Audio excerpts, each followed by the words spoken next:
దేవునికి మహిమ ఘనత ప్రభావములు యుగయుగాలు కలుగునుగాక. ఆమేన్.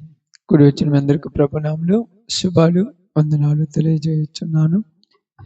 దేవుని యొక్క సన్నిధిలో ఉన్నటువంటి మనము ఈ దినమున ఒక మంచి విషయాన్ని ధ్యానించుకొని ప్రార్థన చేసుకొని కూడికను ముగించుకుందాం. సమయానుకూలతను బట్టి దేవుని యొక్క సన్నిధిలో ఉన్న మనందరం కూడా బైబిల్ గ్రంథంలో నుంచి న్యాయాధిపతుల గ్రంథము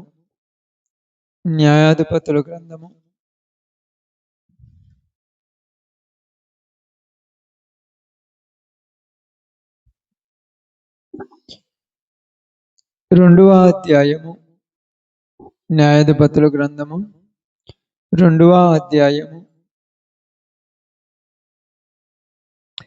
16వ వచనమును జాగ్రత్తగా చదువుదాం. ఆ కాలమున యెహోవా వారి కొరకు న్యాయాధిపతులను పుట్టించెను. వీరు దోచుకొను వారు చేతిలో నుండి ఇశ్రాయేలీయులను రక్షించిరి. అయితే వారు ఇంకా న్యాయాధిపతుల మాట వినక తమ పితరులు యెహోవా ఆజ్ఞలను అనుసరించి నడిచిన మార్గము నుండి త్వరగా తొలగిపోయిరి. ఓకే, ఈ యొక్క సందర్భంలో నుంచి ఒక విషయాన్ని మనం జాగ్రత్తగా గమనిద్దాం. ఇశ్రాయేలు ప్రజలు ఐగుప్తు దేశంలో నుంచి కానానులోనికి వచ్చారు.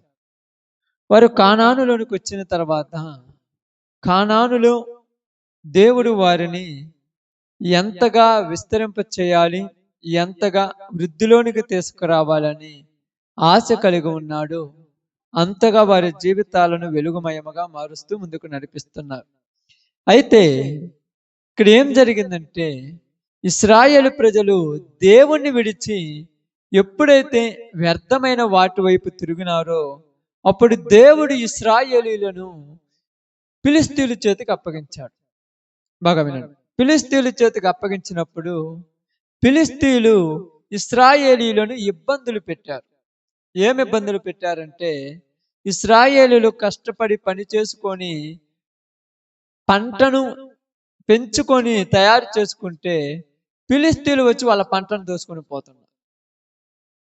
ఇప్పుడు వీళ్ళు ఏం చేస్తున్నారంటే, కష్టం మాది, ఫలితం వేరే వాళ్ళు తీసుకుంటున్నారని వీళ్ళు దేవుడికి మొరపెట్టడం ప్రారంభించారు. ఎప్పుడైతే ఇశ్రాయేలీయులు దేవుడికి మొరపెట్టాడో దేవుడు ఇశ్రాయేలీయులను దర్శించి వారి జీవితాలలో వాళ్ళను రక్షించడానికి వాళ్ళకు ఇబ్బందుల్లో నుంచి బయటికి తీసుకొచ్చాడు. ఫిలిష్తీయుల చేతిలో నుంచి బయటికి తీసుకొచ్చాడు. ఫిలిష్తీయుల చేతిలో నుంచి బయటకు వచ్చిన తర్వాత మరలా వీళ్ళు దేవునికి వ్యతిరేకమైపోతున్నారు. కష్టాల్లో ఉన్నప్పుడు ఒకలాగా ఉంటున్నారు, కష్టం తీరిన తర్వాత ఒకలాగా మారిపోతున్నారు. ఎందుకు ఇలాగ అయిపోతున్నారంటే, దేవుడు అక్కడ ఏమి రాయబడిందంటే, ఆ కాలములో దేవుడు న్యాయాధిపతులను ఇశ్రాయేలీయుల కొరకు పుట్టింపగా అని రాయబడింది. అదేనమ్మా, ఎందుకు పుట్టించాడని రాయబడింది చూడండి. అక్కడ వీరు దోచుకొను వారు చేతిలో నుండి ఇశ్రాయేలీయులను రక్షించిరి. ఈ న్యాయాధిపతులు ఏం చేస్తున్నారంట, దోచుకొను వారి చేతిలో నుండి ఎవరిని రక్షిస్తున్నారు? ఇశ్రాయేలీయులను రక్షిస్తున్నారు. అంటే ఇశ్రాయేలీయులను వాళ్ళు దోచుకుంటున్నప్పుడు, వీళ్ళ సొమ్మంతా వాళ్ళు దోచుకొని పోతున్నప్పుడు ఇశ్రాయేలీయులు ఏం చేశారు? ప్రార్థన చేశారు. ఎందుకు ప్రార్థన చేశారంటే, మనిషికి కష్టం వచ్చినప్పుడు ప్రార్థన అలవాటైపోయింది. కష్టం వచ్చినప్పుడు ప్రార్థన చేయటం అది సహజమే. అది ఎవరు కూడా చేయని వాళ్ళు ఉండరు. కష్టం ఉన్నప్పుడు ప్రార్థనలు చేశారు. కష్టం తీరిన తర్వాత బాగానండి, కష్టం తీరిన తర్వాత ప్రభువును తృణీకరిస్తున్నారు. ప్రార్థన చేయకపోయినా తప్పు లేదు, ప్రార్థన చేయకపోయినా ఇబ్బంది లేదు. ప్రభువును తృణీకరించి దెయ్యాన్ని తెచ్చిపెట్టుకుంటున్నారు. అక్కడ ఏం అదే రాయబడింది. చూడండి, రెండో మాట కూడా చదువు మాట. అయితే వారు ఇంకా న్యాయాధిపతుల మాట వినక తమ పితరులు యెహోవా ఆజ్ఞలను అనుసరించి నడిచిన మార్గము నుండి త్వరగా తొలగిపోయారంటే తొలగిపోవటానికి గల కారణం ఏమిటి? మాట వినలేదు. ఎవరి మాట వినలేదు? న్యాయాధిపతుల మాటలు వినలేదు. న్యాయాధిపతుల మాటలు ఎందుకు వినాలంటే, న్యాయాధిపతుల ద్వారా మాట్లాడుతున్నది ఎవరు? దేవుడు. ఏమని మాట్లాడుతున్నాడంటే, మీరు మేలు పొందుకోవాలంటే, మీకు మేలు జరగాలంటే మీరేం చేయాలనేది వాళ్ళకు తెలియజేస్తూ ఉన్నాడు. కాబట్టి ఇలాగా ఎంతో మంది న్యాయాధిపతులను దేవుడు పుట్టించాడు. చాలా మంది న్యాయాధిపతులు ఒకళ్ళ తర్వాత ఒకళ్ళు వచ్చిన తర్వాత కష్టం వచ్చినప్పుడు ప్రార్థన చేశాడు. ప్రార్థన చేసినప్పుడు దేవుడు న్యాయాధిపతులను పంపించాడు. న్యాయాధిపతులు వచ్చి వాళ్ళ కష్టాల్లో నుంచి వాళ్ళని బయటికి తీసుకొని వచ్చారు. కష్టాల్లో నుంచి బయటకు వచ్చిన తర్వాత దేవుడిని వ్యతిరేకిస్తున్నారు. బాగా అర్థం కావటానికి, ఫిలిస్తీయులు ఇశ్రాయేలీల యొక్క పంటను దోచుకొని పోతున్నారు. పంట పండించేంత కాలం దేవుడిని పట్టించుకోవాలి. వీళ్ళు పంట దోచుకొని పోయేటప్పుడు దేవుడు గుర్తొచ్చాడు. అర్థమవుతుందా? పంట పండిస్తున్నంత కాలం దేవుడు గుర్తులేదు వీళ్ళకు. పంట పండిస్తున్నారు, వాళ్ళ పనులు చేస్తున్నారు, వాళ్ళ పనులలో ఉన్నారు, బిజీ అయిపోయారు. ఖాళీ టైం ఎవరికి లేదు అక్కడ. ఎందుకంటే అందరూ బిజీ షెడ్యూల్, బిజీ అయిపోయారు. ఇప్పుడు పంట చేతికొచ్చే టయానికి ఇశ్రాయేలీలను ఫిలిస్తీయులు కొట్టి వాళ్ళను తరిమి వీళ్ళు పోయి పంట తీసుకొస్తున్నారు. వీళ్ళ పంట వేరే వాళ్ళు తీసుకుపోతుంటే ఇప్పుడు వీళ్ళకి ఎట్టుంది? బాధ పడినప్పుడు ఏం చేయాలి? యుద్ధం చేయాలి. యుద్ధం చేయడం చేత అవుద్దా? కొట్లాడలేరు, ఎదురు తిరగలేరు, ఏమి చేయలేరు. ఇలాంటి సమయంలో మళ్ళా వాళ్ళందరూ వచ్చి దేవుని దగ్గర ప్రార్థన చేస్తారు. అయ్యా ప్రభువా, ఈ ఒక్కసారి క్షమించు. ఎన్నిసార్లు ప్రార్థన చేస్తుంటారు కదా ఎవరన్నా? మనము నాకు తెలిసి లెక్కలేనన్నిసార్లు ప్రార్థన చేస్తుంటాం. ఈ ఒక్కసారి క్షమించు. అంటే తర్వాత మేము ఇంకెప్పటికట్ట చేయం. నిన్నగాక మొన్న కాబట్టి, ఇంతకు ముందు అంత పనికి రాని వాళ్ళం కాబట్టి అటు చేసాం. కానీ ఈ రోజు నుంచి బుద్ధి ఉంటే మళ్ళీ అటు చేస్తామా? ఎప్పుడంటారు ఆ మాట? కళ్ళల్లో నీళ్లు గారేటప్పుడు ఆ నీళ్లు తుడిచేసిన తర్వాత మళ్ళీ అదే పరిస్థితి. నీళ్లు ఉన్నప్పుడు ఒకలాగా ఉన్నారు కళ్ళల్లో, అంటే బాధ ఉన్నప్పుడు ఒకలాగా ఉన్నారు, బాధ తీరిన తర్వాత మళ్ళీ అదే పరిస్థితి. ఇప్పుడు దేవుడు ఏమన్నాడంటే, వీరు ఎంత చెప్పినా వినని జనము. ఎంత చెప్పినా. ఇప్పుడు ఇలాంటి వాళ్ళ కొరకు న్యాయాధిపతులు పుట్టించినప్పుడు ఒక న్యాయాధిపతి గురించి ఈరోజు మనం జాగ్రత్తగా చెప్పుకుందాం. బైబిల్ గ్రంథంలో నుంచి, అదే న్యాయాధిపతుల గ్రంథం 11వ అధ్యాయంలో నుంచి ఈరోజు మనము మన పాఠ్య భాగం కొరకు కొంత సమయం ధ్యానించుకుందాం. ఎక్కువ సమయం కాదు, కొంత సమయం ధ్యానిద్దాం. జాగ్రత్తగా వినండి.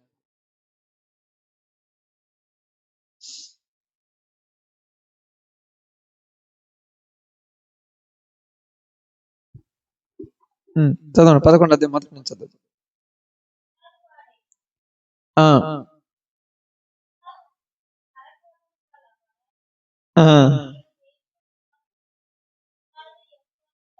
బాగానండి.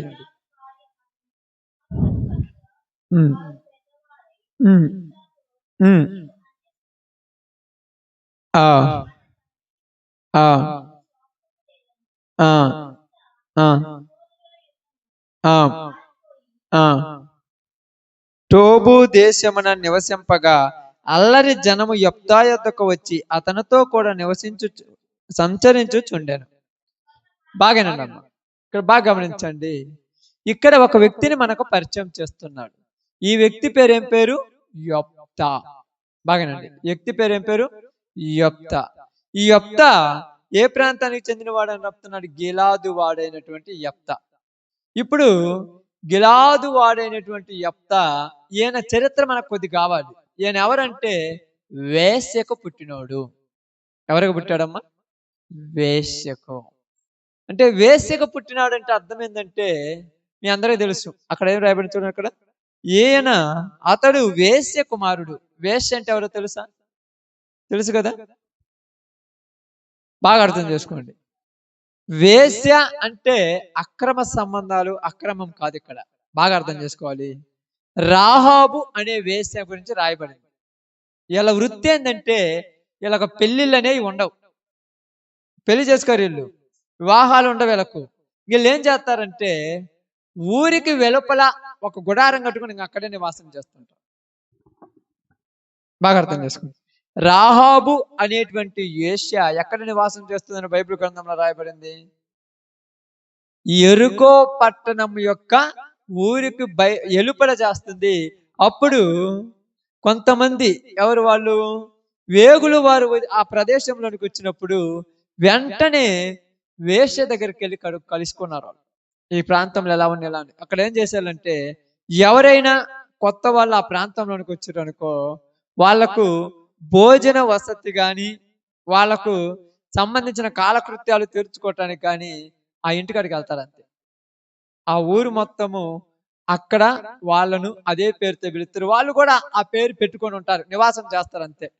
ఎందుకంటే మీరు ఇంకా బాగా గమనించి ఆలోచిస్తే ఆదికాండంలోనికి పోయినప్పుడు మీరు బైబిల్ చదువుతారమ్మా. ఆదికాండంలోనికి పోయినప్పుడు అక్కడ ఒక ఆయన కనపడుతుంటాడు మనకు. అక్కడ కూడా ఆయన కనపడినప్పుడు ఏం చేస్తాడంటే ఆయన పరిస్థితిని బట్టి, ఆయనకున్నటువంటి స్థితిగతిని బట్టి ఆయన స్థితి ఏం చేస్తాడంటే ఆయన తన కుమారుడికి ఒక ఆమెనిచ్చి పెళ్లి చేస్తాడు. పెళ్లి చేసినప్పుడు కుమారుడు చచ్చిపోతాడు. కుమారుడు చనిపోయిన తర్వాత ఆమె దగ్గరికి వెళ్ళి అంటాడు, అమ్మా ఇదిగో నేను మరలా నాకు చిన్న కుమారులు పెద్దోళ్ళు ఎంతవరకు కుదరదు, మరలా నా కుమారులు ఉండరు కాబట్టి నీవు నీ ఇంటికి వెళ్ళిపో, నీ ఇంటి దగ్గరికి వెళ్ళేసి నీ జీవనాన్ని సాగించమని చెప్పినప్పుడు ఏం పేరు అంటే యోధ. మీరు అందరూ బాగా గమనించి ఆలోచించిన తర్వాత చదువుకోండి. ఇక్కడ ఏం చేస్తారంటే ఇక్కడ ఈయన పోయినప్పుడు అక్కడ పరిస్థితులు పోయినప్పుడు ఏం చేసిందంటే ఆ ప్రాంతంలోకి వెళ్ళినప్పుడు వేశ్య ఉన్నదని చెప్పి అక్కడ అడగగానే ఈమె వేశ్యలాగా వేషం వేసుకొని అక్కడ ఉంటది. ఇప్పుడు వెంటనే ఇతడు వెళ్ళి ఆమెతో కలిసి పాపం చేస్తారని వెళ్ళిపోతాడు. తర్వాత ఆమె గర్భవతి అయిపోద్ది. ఇప్పుడు వెంటనే ఈయన తెలుస్తుంది నీ కోడలు గర్భవతి అయిందని. కానీ ఇతడు ఏమంటాడంటే నా కుమారుడు ఆల్రెడీ చనిపోయాడు, ఇప్పుడు నా కోడలు గర్భవతి అయింది, ఈమె ఎలా గర్భవతి అయిందని ఆమెను పంచాయతీలోకి లాగుతాడు. అప్పుడు ఆమె ఏమంటే తెలుసా, ఇదిగో ఈ చేతి కర్ర ఈ ముద్ర ఎవరిదో వాళ్ళ వల్లే నేను గర్భవతిని అయితేనే అనగానే అప్పుడు ఆయన అంటాడు నా కోడలు నాకంటే పవిత్రురాలు అని చెప్తాడు. అంటే ఇప్పుడు ఎందుకు చెప్తున్నానంటే ఈ విషయాలన్నీ కూడా వేశ్య అనేటువంటి మాట అర్థం ఏంటంటే వాళ్ళు ఊరిలో ఒక ప్రదేశంలో ఉంటారు. వాళ్ళు తప్పు చేసే వాళ్ళు అయినప్పుడు ఊరి చివరి వాళ్ళని వదిలేస్తారంతే. వాళ్ళని ఊరిలో కలవనీయరు, ఊరి జనాల మధ్యలో వాళ్ళని ఉండనీయరు, వాళ్ళని ఊరికి వెలుపలి చేస్తారు. కాబట్టి ఎవరైనా వచ్చినప్పుడు అక్కడ వచ్చి వాళ్ళతో ఉండి వెళ్ళిపోతుంటారు అంతే. అందుకని ఈ యొక్క గిలాదీయుడైనటువంటి గిలాదు ఏం చేశాడంటే ఒక వేశ్యను పెళ్లి చేసుకున్నాడు. ఇప్పుడు ఏమొక కుమారుడు కలిగాడు, ఆయన పేరే యొప్తా. ఇప్పుడు గిలాదు భార్య కొంతమంది బిడ్డలు కన్నప్పుడు ఈ పిల్లలందరూ యెఫ్తాను ఏమంటారంటే నువ్వు వేశ్య కుమారుడివి, నువ్వు మాతో కలిసిమెలిసి ఉండటానికి కుదరదు, కాబట్టి నువ్వు మా తండ్రి కుమారుడివి అనిపించుకొనవు, మా ఇంటి పేరు నీకియ్యము, మా యొక్క పత్తాపం నీకియ్యము, మా ఆస్తిలో వారసత్వం నీకియ్యము, అసలు నువ్వు మాతో ఉంటే నీ వల్ల మాకే చెడ్డ పేరని ఊర్లో నుంచి చెలివేస్తాడు యెఫ్తాను. ఇప్పుడు యెఫ్తా పోయి ఊరి అవతల ఉన్నటువంటి టోబు ప్రదేశం అనేటువంటి ఆ ప్రాంతంలో నివాసం చేస్తున్నప్పుడు ఈ యెఫ్తా చుట్టూ కొంతమంది పనికి మాలిన జనాలు వాళ్ళ చుట్టూ చేరుతుంటారు. ఆ యెఫ్తా వాళ్ళతో కలిసిమెలిసి సంచరిస్తూ అక్కడ నివాసం జరిగిస్తూ ఉంటాడు. ఇప్పుడు ఈ సందర్భంలో ఏం జరిగిందంటే 10వ అధ్యాయము 17-18 వచ్చిన జాగ్రత్త చదవండి. జరిగిన సందర్భాన్ని వివరిస్తాను. అప్పుడు అమ్మోనీలు కూడుకొని గిలాదులో దిగి ఉండిరి, ఇశ్రాయేలీలు కూడుకొని మిస్పాలో దిగి ఉండిరి. కాబట్టి జనులు అనగా గిలాదు పెద్దలు అమ్మోనీయులతో యుద్ధము చేయ బూనుకొని వాడెవడో వాడు గిలాదు నివాసులందరికీ ప్రధానుడగునని ఒకనితో ఒకడు చెప్పుకొనేది. ఇక్కడ ఏమైందంటే ఇశ్రాయేలీలకి అమ్మోనీయులకి మధ్య యుద్ధం జరగాలి. అక్కడ మనకు దావీదు మహారాజు కాలంలో ఏం జరిగింది? ఫిలిస్తీయులకి ఇశ్రాయేలీలకు మధ్య యుద్ధం జరుగుతున్నప్పుడు ఫిలిస్తీయుల్లో నుంచి ఒకడు వచ్చాడు బయటికి. మీ అందరికీ తెలుసు ఎవరు? గొల్యాతు అని ఒకడు వచ్చాడు బయటికి. వాడిని ఎవరు కొట్టలేక 40 రాత్రులు 40 పగులు ఉన్నప్పుడు దావీదు వచ్చి కొట్టాడు. అది దావీదు చరిత్ర కాలంలో. అయితే ఇక్కడ ఏం జరిగిందంటే అమ్మోనీయులకి ఇశ్రాయేలీలకు మధ్య యుద్ధం జరిగింది. అమ్మోనీయులు ఒక ప్రాంతం గిలాదులు ఉన్నారు, ఇశ్రాయేలీలు మిస్పాలో దిగుండారు. ఇప్పుడు అటు వాళ్ళు ఉన్నారు, ఇటీలు ఉన్నారు. ఇప్పుడు ఇశ్రాయేలీలో కొంతమంది మాట్లాడుకుంటున్నారు, మనలో ఎవరైనా అమ్మోనీయుల మీదకి యుద్ధానికి వెళ్ళి వాళ్ళని గెలిపిస్తే నువ్వే మా మీద పెద్దగా ఉండొచ్చు అన్నారు. నువ్వు మాకు మీద రాజుగా ఉండొచ్చు, మా మీద అధికారిగా ఉండొచ్చు, మీలో ఎవరైనా కొరకు ముందుండి గెలిపించే వాళ్ళు ఎవరైనా ఉన్నారని అడగగానే ఒక్కళ్ళు ముందుకు రాలేదు. ఇప్పుడు ఒక్కళ్ళు కూడా ముందుకు రాలేదు. ఇప్పుడు ముందుకు రాగలేదు గనుక ఇప్పుడు ఇశ్రాయేలీలు ఏం కావాలి? ఓడిపోవాలి. ఓడిపోతే వాళ్ళకి ఏం జరుగుద్ది? మళ్ళా ఎదట చేస్తే వాళ్ళ ధాన్యం అంతా వాళ్ళు దోచుకొని పోతారు, వాళ్ళ పంట అంతా వాళ్ళు తీసుకొని పోతారు, మళ్ళా కూర్చొని ఆడవాలి. ఇప్పుడు ఆలోచిస్తుండగానే ఇప్పుడు వీళ్ళకి ఒక సంభాషణ కలిగి వాళ్ళందరూ కూర్చొని చర్చిస్తున్నారు. ఏమని చర్చిస్తున్నాడంటే యెఫ్తా ఉన్నాడు కదా, యెఫ్తా దగ్గరికి వెళ్ళి యెఫ్తాను పిలుద్దాం రండి అని పనుకుంటున్నారు. ఇప్పుడు వీళ్ళలో కొంతమంది ఉంటారుగా, అందరూ ఒక మాట మీద ఉంటారుగా, ఇదిగో యెఫ్తా వేశ్య కుమారుడని మనమే కదా ఊర్లో నుంచి బయటికి గెంటేశాము, మనం పోయి పిలిస్తే వస్తాడా అని కొంతమంది అంటున్నారు. బాగా అర్థం చేసుకోండి. ఇక్కడేమో కొంతమంది ఏమంటున్నారు, యెఫ్తాను బలాఢ్యుడు, పరాక్రమశాలి, అతడు వస్తే ఖచ్చితంగా వాళ్ళని ఓడిస్తాడు, వాడిని పిలుచుకొస్తామని కొంతమంది అంటున్నారు. మరి కొంతమంది ఏమంటున్నారు అంటే మనం అవమానపరిచాము, ఇబ్బందులు పెట్టాము, 10 మందిలో అగౌరవపరిచాము, నెట్టి బయటకు గెట్టేశాము, ఇప్పుడు పోయి రమ్మంటే ఏ ముఖం పెట్టుకొని వస్తాడు, అసలు అతడు వచ్చినా కూడా మనం ఏ ముఖం పెట్టుకొని పోయి పిలుద్దామని అన్నారు. బాగా అర్థం చేసుకోండి. ఇప్పుడు పిలవకుండా మానుకోవాలి? చెప్పండి, ఎందుకు పిలవాలి? అవసరం కాబట్టి పిలవాలి. ఎవరిని పిలవాలి అవసరమైనప్పుడు?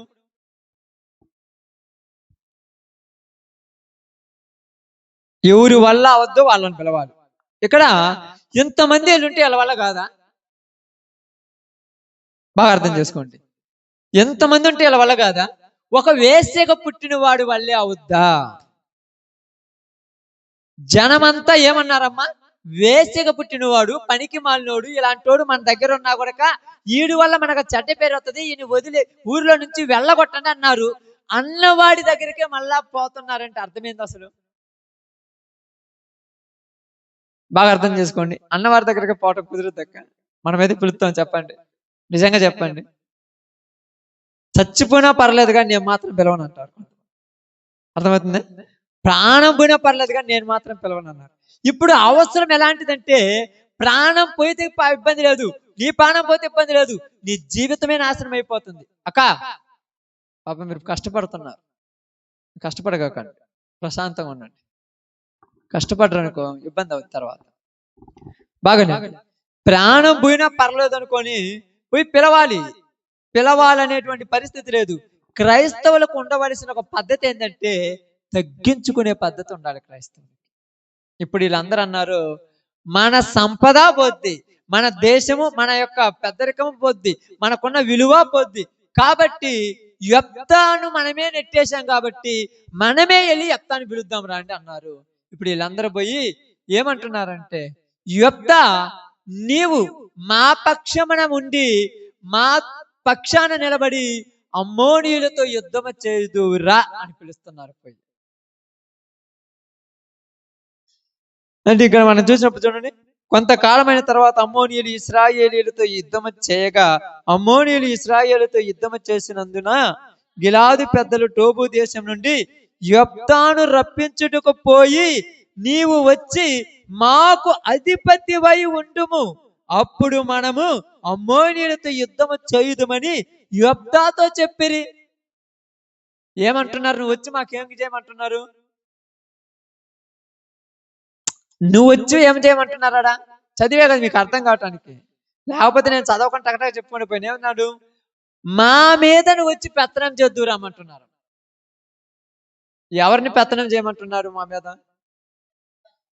వేశ్య కుమారుడివి, నువ్వు అన్యుడివి, నువ్వు మాతో కలిసి మెలిసి ఉండలేవు, నువ్వు పనికి మాలినోడు అని మెడబెట్టి బయటికి గెంటినోడ్నే నువ్వు వచ్చి మా మీద పెత్తనం చేద్దురా అన్నారు.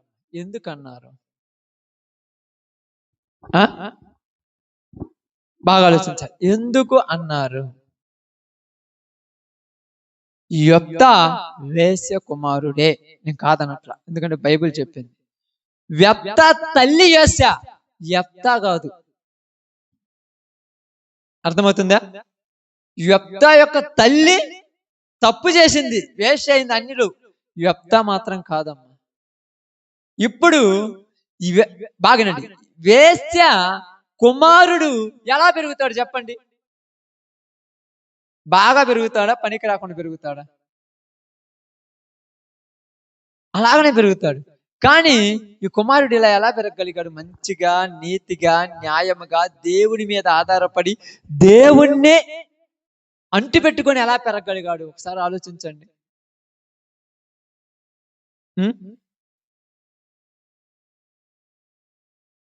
ఎలా పెరగగలిగాడు చెప్పండి? అప్పుడప్పుడు మీరు పాటలు పాడుతుంటారు, గుర్తుండే లేదు?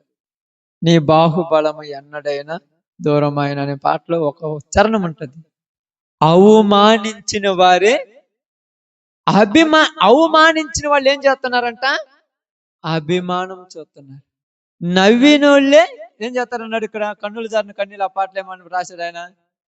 నిన్ను చూసి నవ్వినోళ్ళే పాట కూడా గుర్తులేదు. తలలు వంచి నీ దగ్గరకు వస్తారన్నారు. నవ్విన వాళ్ళు ఉన్నారు చూడండి, నిన్ను చూసి నవ్వి ఏలని చేసి ఇట్లాంటి పనికి మాలినోడు, ఇలాంటి వాడు వచ్చి ఇట్లాంటి ఇది వేసే కొడుకురా, ఈడు మనతో ఉండటానికి లేదు, మన పక్కన కూర్చోటానికి లేదు, మనతో నిలబడటానికి లేదు, అసలు నువ్వు మా ఇంట్లో ఉంటేనే మాకు అవమానం అని పంపించిన వాళ్ళే నువ్వే మాకు దిక్కయ్యేటట్టుగా మారిపోయాడంట యెఫ్తా. ఈరోజు నీ బ్రతుకు, నా బ్రతుకు లోకములు అందరికీ ఒకప్పుడు ఇంతలా నీచమైన బతుక, ఇంత పనికి మాలిన బతుక, ఈ బతుకు బతకడం కంటే ఎడనా బావిలో దిగి చావచ్చు కదని నిన్ను నన్ను ఎంతో మంది అనున్నారు. కానీ నువ్వు బతికే బతుకు వల్ల వాళ్ళు నీ దగ్గరికి రావాలి. నువ్వు బతికే బతుకు, నువ్వు నిలబడిన జీవితము, నువ్వు ప్రవర్తిస్తున్న ప్రవర్తన, నువ్వే మాకు దిక్కు, నువ్వే ముందొచ్చి మా ఇంట్లో దీపం పెట్టాలని తట్టు మారిపోవాలి. నువ్వు లేకపోతే మా ఇంటికి ఏమి లేదమ్మా, నువ్వే మాకు అవసరం అనాలి. నీ డబ్బును చూసి, నీ పరపతిని చూసి, నీ హోదాను చూసి అనరు, నీ ప్రవర్తన చూసి అంటారు. ఎందుకంటే యెఫ్తా యొక్క ప్రవర్తన ఎవరికి నచ్చింది? ఆమేన్, దేవుడికి నచ్చింది.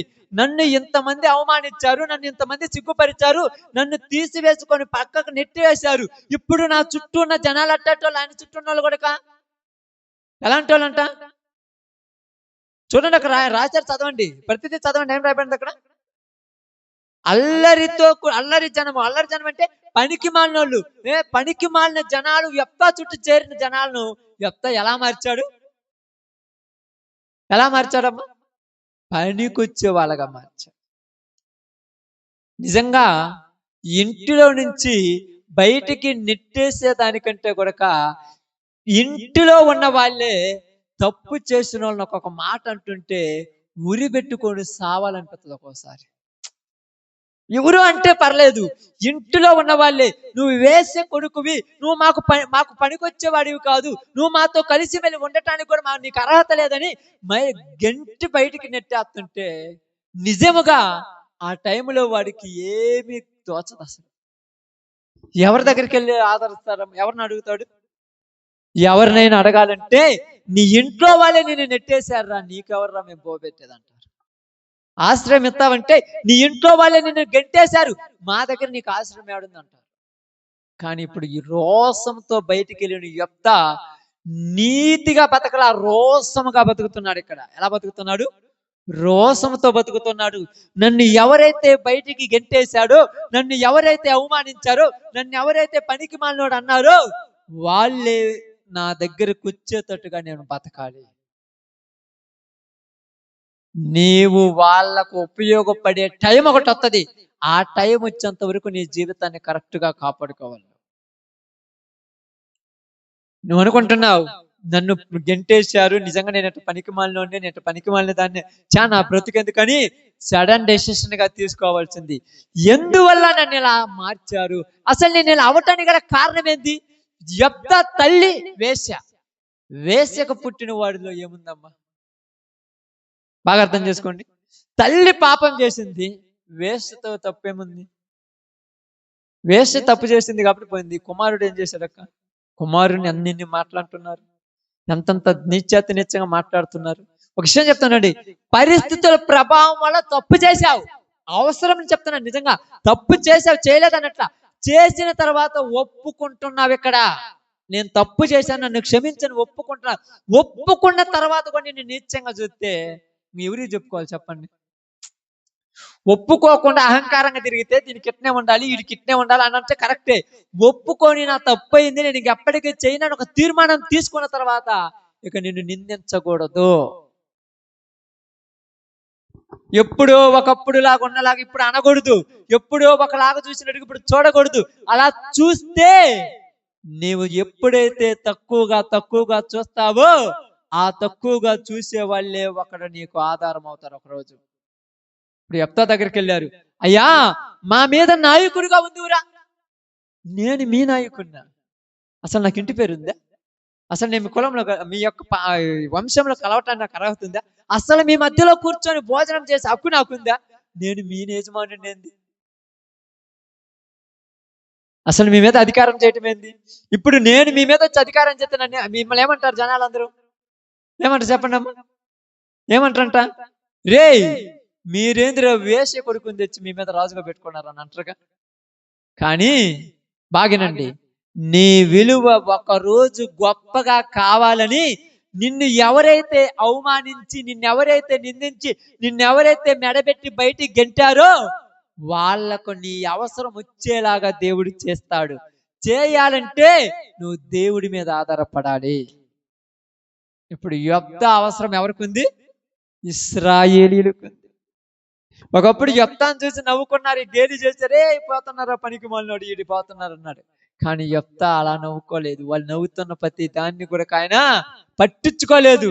ఎందుకు ప్రభు నాకు ఈ జన్మనిచ్చావు? అసలు ఈ తల్లి గర్భంలో నుంచి నేను పుట్టాను కదా, అందరిలాగా నేను పుట్టాను కదా. నా తల్లి ఏదో పరిస్థితులను బట్టి పాపం చేసి ఉండొచ్చు, ఇప్పుడు నన్నెందుకు నిందిస్తున్నారు ప్రభు అని బాధపడుతూ ప్రార్థన చేసినప్పుడు దేవుడు యెఫ్తాను ఆదుకొని ఉండొచ్చు.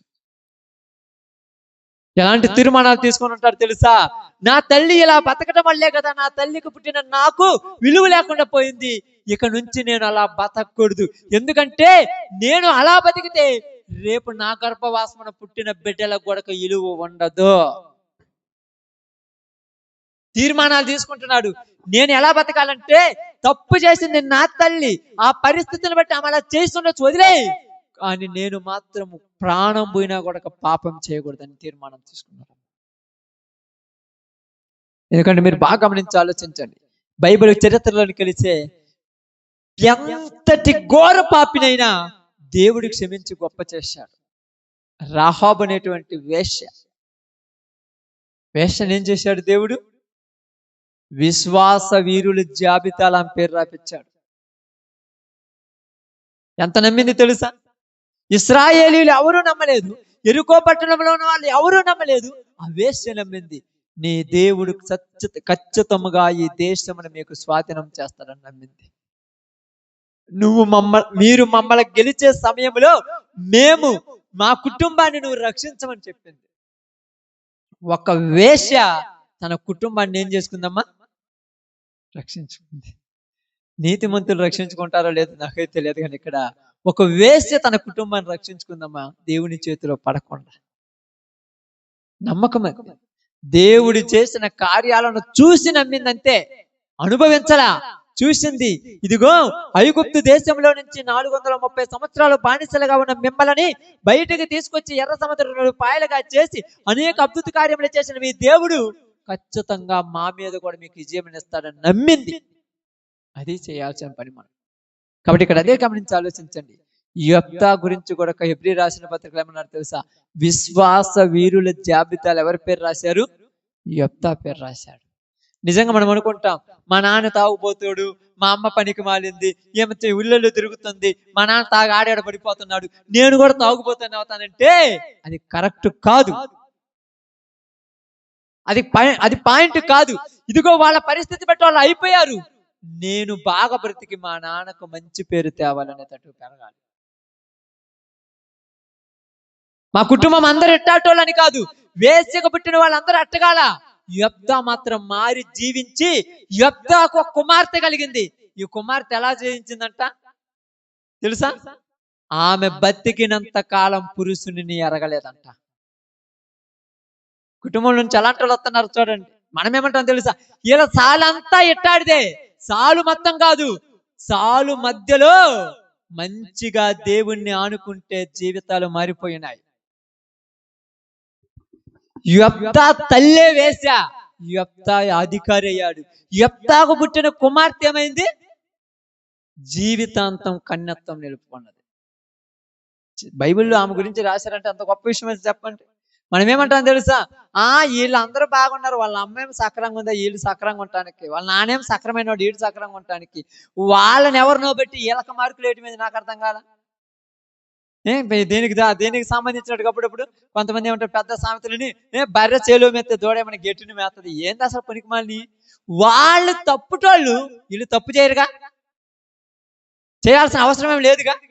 అప్పుడు పరిస్థితి వాళ్ళు అట్టున్నదేమో, ఇప్పుడు వీళ్ళు అలా కాదుగా.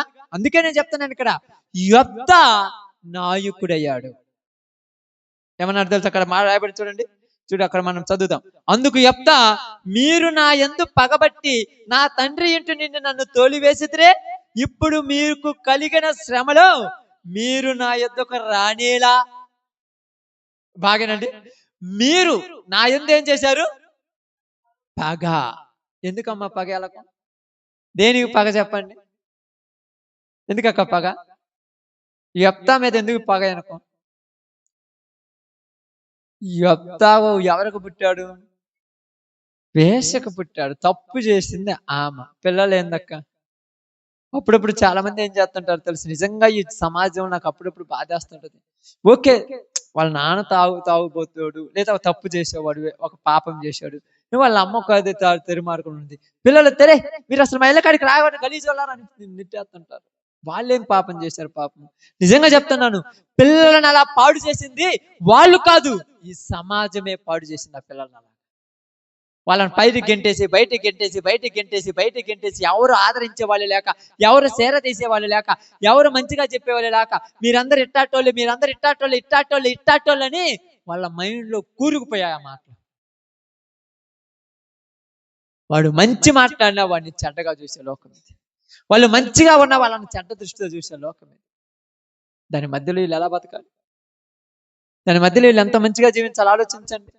ఇక్కడైతే చెప్తున్నాడు, అయ్యా నా తండ్రి ఏమన్నా అక్కడ రాయబడింది, మీరు నా మీద పగబట్టి నా తండ్రి ఇంటి నుండి తోలివేసితే. నా మీద ఏం చేశారు? పగబట్టారు. అంత పగ దేనికి? వీళ్ళ ఆస్తి ఏమైనా దోచుకున్నారా? వీళ్ళ అంతస్తులు ఏమైనా దోచుకున్నారా? వీళ్ళకి కలిగింది ఏమైనా దోచుకున్నాడా? మరి పగ దేనికి? మన ఆదివారం మీకు చెప్పాను అనుకుంటాను. ఏం చెప్పాను? మన శనివారం ఆదివారం చెప్పాను, గుర్తుందా లేదా? మనిషికి ఏముందంట? పగ. ఎక్కడుందంట? నోటిలో ఉన్నది ఇసమని చెప్పిన పగ ఎక్కడుందంట? నిజంగా చెప్తున్నానండి, మనిషికి పగ ఒంటి నిండా పగే. పాము కంటే డేంజర్ మనిషి. అందుకే యేసు ప్రభువు ఏం చెప్పాడు శిష్యులతో? ఇదిగో తోడేళ్ల మధ్యకి గొర్రె పిల్లలను పంపించినట్టు నేను మిమ్మల్ని పంపిస్తున్నాను.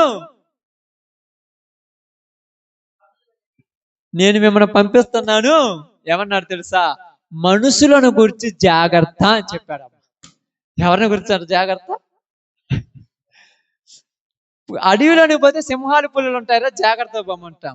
నైట్ పూట చీకట్లో పోతుంటే తేళ్లు పాములు ఉంటారా, జాగ్రత్త అన్నాం. మరి ఏనేంది ఇలా చెప్తున్నా? నాకు అర్థం కాలేదు. మనుషులను గురించి జాగ్రత్త. చాలా ఇబ్బందులు పెడతారు వీళ్ళు. మీకు అర్థం కాల? కత్తితో పొడితే గాయం కనపడుద్ది, వీళ్ళు కత్తులతో పొడిచేదానికి గాయాలు కనపడవు, లోపల మాత్రమే గాయాలు ఉంటాయి. కానరాని కత్తులు వీళ్ళ నోట్లో ఉన్నాయి, వీళ్ళ శరీరం నిండా కత్తులు. అప్పుడెప్పుడు అంటారు చూడండి, ఒకసారి చంపే రోజు మాటలతో చంపటం ఎందుకు అంటుంటారు అప్పుడప్పుడు కొంతమంది. ఒకసారి చంపేయమని అంటే రోజు చచ్చిపోతారంటరా, మాట్లాడితే రోజు చచ్చిపోతారు. ఎక్క మాట్లాడుతూ అంటుంటే సూటిపోటు మాట్లాడితే రోజు చంపేస్తుంటావు, ఒక్కసారి ఇసం పెట్టి చంపేస్తే పోవాలంటుంటారు అప్పుడప్పుడు చాలా. నిజంగా యెఫ్తా జీవితంలో నేను చదువుతున్నప్పుడు నాకు అర్థమవుతుంది ఏంటంటే, మీరు నన్ను నా తండ్రి ఇంటి నుండి త్రోసివేచితిరి కదా. ఇప్పుడు అడుగుతున్నాడు, నేనేం పగబెట్టుకోవాలా, నా మీద పగబట్టి త్రోసివేశారు కదా. కానీ ఇప్పుడు ఏమంటారు చూడండి, మీకు ఇప్పుడు మీకు శ్రమ వచ్చింది కాబట్టి మీరు వచ్చి మా మీద అధికారిగా ఉండమంట మీద అసలు అర్థం కాలేదు. ఇప్పుడు మీకేమొచ్చింది, శ్రమ రాగానే ఎవరు గుర్తొస్తారక్క, ఎవరు గుర్తొస్తారమ్మా, వాళ్ళు గుర్తొస్తారు. ఒకప్పుడు మనం నెట్టేసిన చూడాలంటాము, నేను చాలా సార్లు నీతో మాట్లాడాలనుకున్నాను కానీ నువ్వే తలదించుకోకపోతున్నావు, నేనే మాట్లాడాలనుకున్నా. ఎప్పుడు నేను తలదించుకోకపోతే పిలవచ్చుగా. బాగా అర్థం చేసుకోండి, తలదించుకునే పోలా, వాళ్ళ ముఖం వైపు చూడకుండా నువ్వే తలదించుకొని ఎన్నిసార్లు పోయావు బయటికి. ఏమంత తప్పేం కాని తప్పేం చేశారని, ఏం తప్పు చేశారని పాపం తలదించుకుంటున్నాను. ఒకసారి ఆదరించి మాట్లాడు చూద్దాం. ఏం మాట్లాడాము, ప్రేమతో పిలువు. నిజంగా చెప్తున్నాను, ఆదరణ లేక, ప్రేమతో మాట్లాడేవాళ్ళు లేక, వాళ్ళు ఎన్ని సంవత్సరాల నుంచి ఎదురు చూస్తున్నారు ఎవరైనా మాట్లాడితే కొద్దిగా దూడు వాళ్ళతో మంచి మాటలు మాట్లాడదామని. కానీ వాళ్ళ దగ్గరకు పోయే వాళ్ళే లేరు జనాలు. నిజంగా బాగా అర్థం చేసుకుంటే, ఈమె మాత్రమే తప్పు చేసింది అనుకుంటున్నారా, ఊరు తప్పు చేయాలి, ప్రపంచం ఏమే తప్పు చేసింది అన్నట్టు చూస్తున్నారమ్మ జనాలు.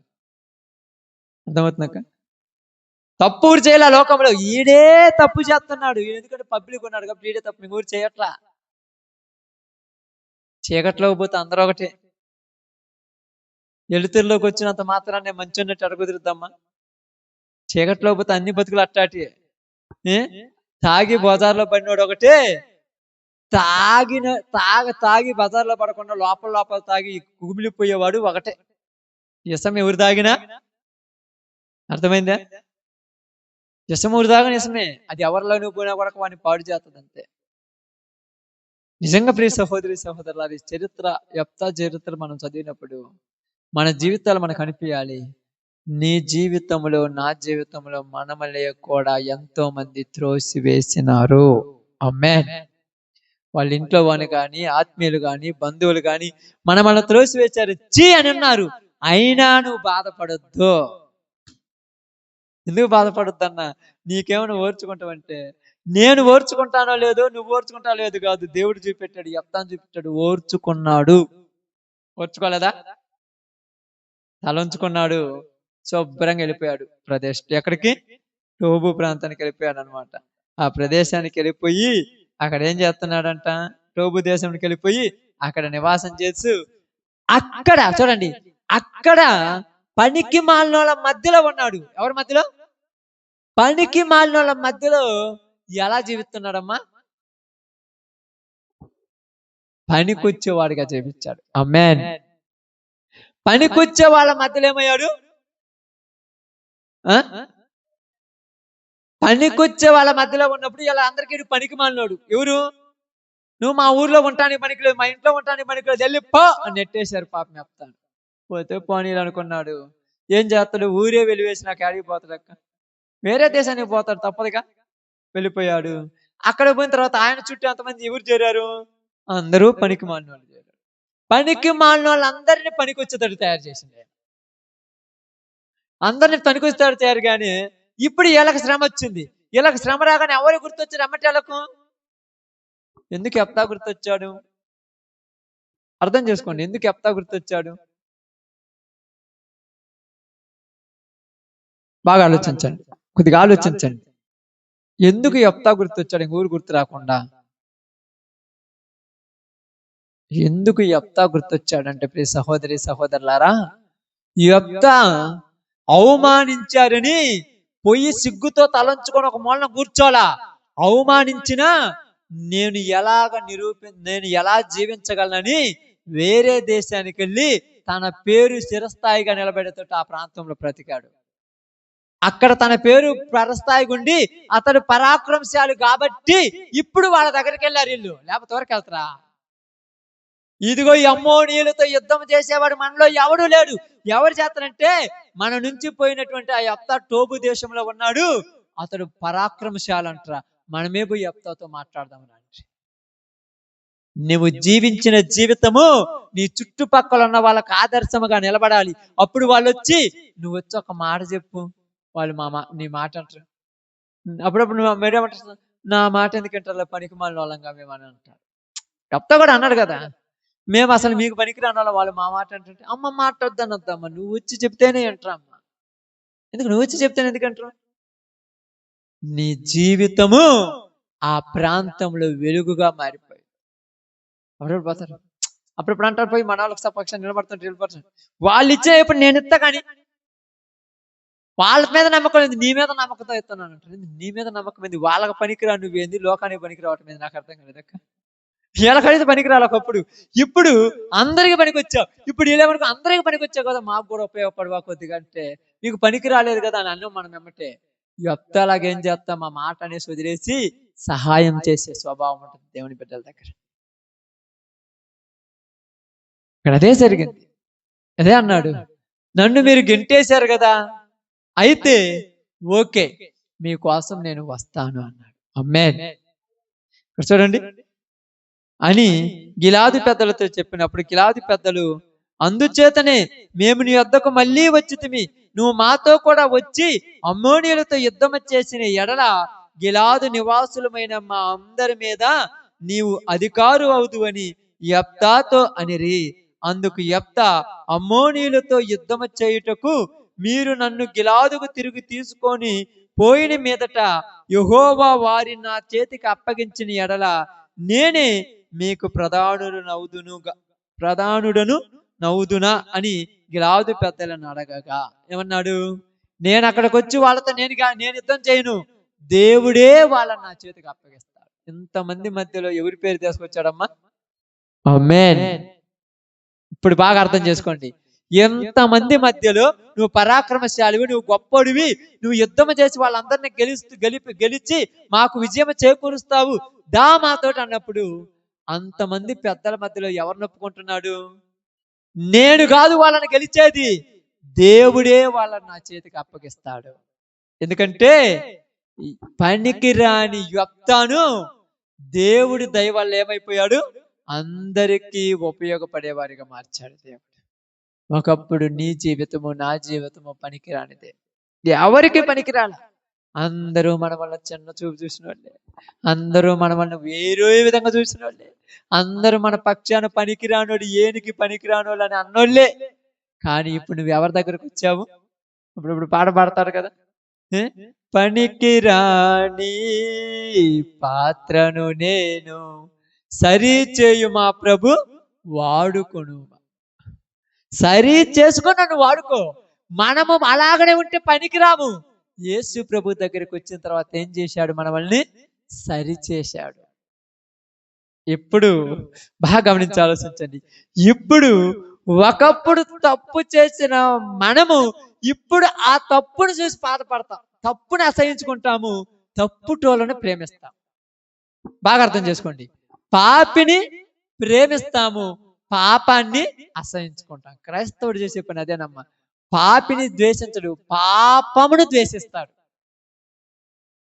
అబద్ధాలు, దొంగతనాలు, వ్యభిచారాలు కదా, వ్యభిచారాన్ని అంటాము, చేసే మనిషిని ప్రేమిస్తాం. ఎందుకయ్యా అంటే ఆ మనిషిని ప్రేమించి చెబుతాము, అలా చేస్తే నీ బ్రతుకు కుక్కల నుంచి నిస్త్రవుద్ది, అలా చేయొద్దు, దానిలో నుంచి బయటకు వచ్చి దేవుని దగ్గరికి రా, నిన్ను కూడా ప్రయోజనకరంగా మారుస్తాడు. నువ్వు ప్రేమించకపోతే ఎవరు చెప్తారు వాళ్ళకు? అర్థమవుతుందా? నువ్వు ప్రేమించకపోతే ఎవరు చెప్తారు? ప్రేమించాలి, మనిషి పాపిని ప్రేమించాలి, పాపాన్ని. కానీ ఇప్పుడు ఏమైపోయారు? పాపిని ద్వేషిస్తారు, వాళ్ళు చేసిన పాపాన్ని చెప్పుకొని వాళ్ళని అసహిస్తారు. వాళ్ళు చేసిన పాపాన్ని చెప్పుకొని మాట్లాడుకొని హేళన చేస్తుంటారు కదా. ఇదిగో ఈడే కదా అని నవ్వుకుంటారు. నిజంగా నేను చెప్తున్నానండి, వాళ్ళు చేసిన పాపాన్ని బట్టి ఎప్పుడు ఏ మనిషిని చూసి నువ్వు నవ్వద్దు. క్రైస్తవులమైన మీ అందరికి చెప్తున్నాను, యేసు ప్రభు నమ్మిన మీ అందరికీ చెప్తున్నాను, ఎలాంటి తప్పు చేసే మనిషిని చూసి నవ్వొద్దు దయచేసి. ఎందుకు నవ్వొద్దయ్య అంటున్నామంటే, మనల్ని చూసి ఒకప్పుడు నవ్వినారు, అప్పుడు మనం ఎంత బాధపడి ఉంటాం. నన్ను చూసి ఎవరు నవ్వలేదు అనుకుంటున్నావేమో, ఎంతో మంది నవ్వుంటారు ఏదో ఒక పరిస్థితిలో. ఎంత బాధపడి ఉంటావు. ఈరోజు నువ్వు వాళ్ళని చూసి నవ్వితే వాళ్ళకు కూడా అదే బాధగా. ఒకప్పుడు నిన్ను చూసి నవ్విన నీవు ఈరోజు ఎలా ఉన్నావు?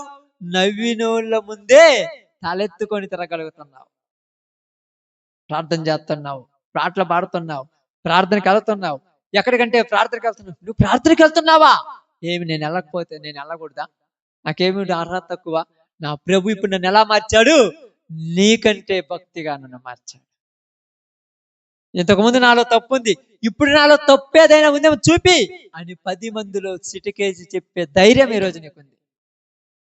నాలో తప్పుంటే చూపి, ఇంతకుముందు అయిపోయింది, పాత జీవితాన్ని కడిగేశా నా ప్రభు, ఇప్పుడు నేను తప్పు చేసినట్టు నువ్వు నిరూపిస్తే నేను ఇక్కడే చచ్చిపోతానని శపథం చేయగలడు క్రైస్తవుడు. నిజంగా ఎందుకు చేస్తారంటే, తప్పంటే మనకేంది?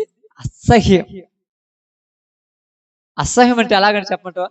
మీరు అప్పుడప్పుడు రోడ్ల మీద పోతున్నప్పుడు రోడ్డు పక్కన ఉంటాయి నిప్పు కణుకులు అంటారు కదా, దాన్ని చూసినామంటే, ఆటోలో పోతున్నప్పుడు చూసినామంటే మీకు తెలియకుండా టూ అంటారు.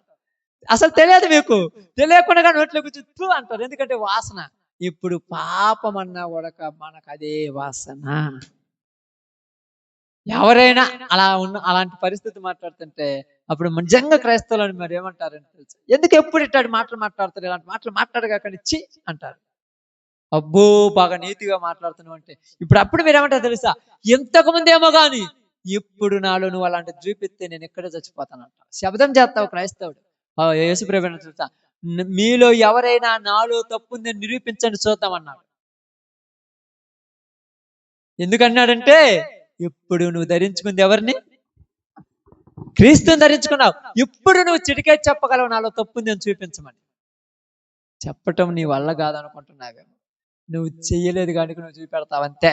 నువ్వు చెయ్యవేంక, దానికి జోలు నువ్వు బావు. అసలు అందుకే అంటావు, 1000 మంది మధ్యలో ఉన్నా నిప్పు ఎప్పుడు కూడా ఎంత దుగ్గు నేనేం చేస్తుందమ్మా? నువ్వు నిప్పే. ఎప్పుడు? యేసు ప్రభుని నమ్ముకున్న తర్వాత. ఎంత దుగ్గులో ఉన్నా నిప్పు పడితే ఏమవుతుంది? మొత్తము కాలిపోవాల్సిందే. యేసు ప్రభులోనికి వచ్చిన తర్వాత నువ్వేమైపోయినావంట? నిప్పు. ఆయన మాట ఎలాంటిదంట? బండన పగలగొట్టు సుత్తి వంటిది కాదా, ఆయన మాట అగ్ని వంటిది కాదా. నువ్వు మాట్లాడుతుంటే వాళ్ళ గుండెలలో భయం, రైలు పరిగెడుతుంటారు. ఎవరెవరు చాలా మంది అంటారు, మీరేంది బైబిల్ చెప్పుకోకుండా ఈ చెప్తుంటారంటారు. పాపం వాళ్ళకి బైబిల్ తెలుసు. పాపం వాళ్ళకి బైబిల్ తెలిసి బైబిల్ చెప్పుకోలేదంటే మనం ఓకే. వాళ్ళకి బైబిల్ తెలియదు, వాళ్ళు బైబిల్ చెప్పుకోలేదంటే మనం ఎట్లా నమ్ముదాం చెప్పండి? ఇప్పుడు మీరు ఉన్నారనుకోండి, 10వ తరగతి చదవలేదు, మీరు 10వ తరగతి చదవకపోతే అమ్మాయింది అనుకోండి, 10వ తరగతిలో మేము చదువుకునేటప్పుడు పార్వతీశ్వరం ఒక ఆయన ఉన్నాడు. పార్వతీశ్వరం గురించి ఇదిగా ఆయన రైలు బండి ఎక్కి టంకుపేట పెట్టుకొని వెళుతున్నాడు అని నవ్వుతూ చదువుతుంది అనుకో. ఏంది రైలు గురించి అవి గురించి చదువుతావు? 10వ తరగతి చదువు అంటే నువ్వు చదవలేదు. 10వ తరగతి పుస్తకాలు ఏముంది నీకు తెలిసేది? నువ్వు చదివితే ఇది 10వ తరగతి అని నీకు తెలుస్తుంది.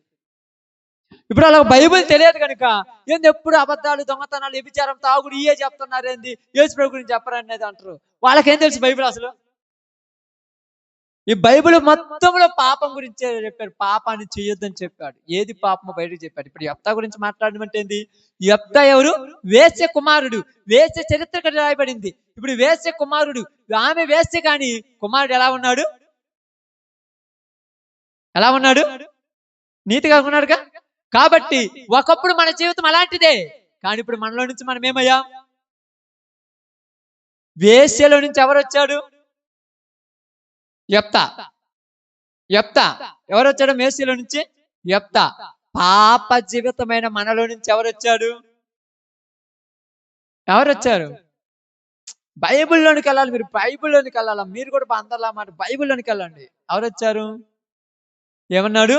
ఇదిగో మీరు క్రొత్తగా జన్మించిన శిశువులను పోలి ఉన్నారంట బాప్తీసం తర్వాత. మనం కొత్తగా జన్మించాం. పాతది చచ్చిపోయింది వేశ్య, ఇప్పుడు యెఫ్తాలాగా బతుకుతున్నాం. ఎంత క్లారిటీ అంటే అంతే. వేశ్యలో నుంచి యెఫ్తా ఎలా వచ్చాడు, ఇప్పుడు యెఫ్తాలో నుంచి వచ్చింది ఎవరు? యెఫ్తా కుమార్తె. యెఫ్తా కుమార్తె ఇంకెంత నీతిమంతురాలు. వాళ్ళ నాన్నతో చెప్తుందంట, నానా నేను 3 నెలలు వెళ్ళి నా కన్యత్వం నిలుపుకొని వస్తానంట. యెఫ్తా కుమార్తె అసలు పెళ్లి చేసుకోలేదంట. ఎందుకు అలా పెంచాడు కుమార్తెని చెప్పండి? ఎందుకు పెంచాడు చెప్పండి? మన సబ్జెక్ట్ మొత్తం చెప్పండి, ఇప్పుడు ఒక విషయం చెప్తానంతే. ఎందుకు పెంచుంటారు చెప్పండి అలాగా? ఊరికైనా అవగాహన ఉందా? ఎందుకు పెంచాడు అలాగా? ఒక్కటే, నా తల్లికి నేను పుడితే నేను ఎన్ని బాధలు పడ్డాను, నా కుమార్తె కాల తప్పు చేతమ్మా, నీకు పిల్లవాడు పుడితే వాడికి సమాజంలో విలువ ఉండదమ్మా, కాబట్టి నువ్వు జాగ్రత్తగా బతకాలి. ఎంత బాగా చెప్తున్నాడు. కన్న తండ్రి కన్న కూతురికి ఎంత మంచి మాటలు చెప్తున్నాడు. అమ్మా నా తల్లి ఇలాంటిది కాబట్టి అమ్మా, ఆమె ఎందుకు అలా చేసింది నాకు తెలియదు, కానీ ఆమె గర్భవాసంలో నుంచి నన్ను పంపించింది ఎవరు? దేవుడు. నా వల్ల నా తల్లికి పేరు రావాలని నన్ను పంపించాడు. కాబట్టి నేను వచ్చిన తర్వాత నేను ఎన్ని అవమానాలు పడ్డాను నాకు తెలుసు. ఎవరితో చెప్తున్నాడు? కుమార్తెతో చెప్పుకున్నాను కొక్క పెట్టుకొని. చూసిన ప్రతి ఒక్కళ్ళు నన్ను నవ్వారమ్మ, నన్ను చూసి ఏలన చేశారమ్మ, నన్ను చూసి అవమానపరిచారమ్మ, నన్ను చూసి. కానీ నీవు అలా ఉండకూడదు. ఎందుకంటే నువ్వు అలా ఉంటే నీ జీవితంతో నీకు పని ఉండదు. నీ బతికేది నువ్వు బతికెళ్ళిపోతావు. నీ గర్భవాసమును పుట్టిన వాళ్ళందరూ జీవితాంతం చస్తారమ్మా బతికినట్టుగా. కాబట్టి ఇప్పుడు మనం కొడికేంది, పాతనైన మనలో నుంచి మనలో మలమా మట్టాం. యేసుక్రీస్తు ద్వారా ఏమేమంట? క్రొత్తగా జన్మించాం. పాతది చనిపోయాను, సమస్తము పాత చచ్చిపోయింది సమస్తము. ఇప్పుడు జన్మించినటువంటి యెఫ్తాకు ఏమి లేదమ్మా చెప్పండి? వేశ్యలో నుంచి జన్మించిన యెఫ్తాకు ఏం లేదు సమాజంలో? ఆమేన్, విలువ లేదు. అలాగే నీవు కూడా నీలో నుంచి, అంటే పాతగా ఉన్న నీలో నుంచి నువ్వు జన్మించిన తర్వాత నిన్ను కూడా ఏమంటావు? నిన్నటిదాకా ఆ గొంతులో ఈ గొంతులో ఆడ ఏడ తిరిగి తాగి తందనాలాడి ఈ రోజు బైబిల్ పట్టుకొని ఆడపోతున్నాడు. అవమానాలు వస్తాయి, నిజంగా వస్తాయి.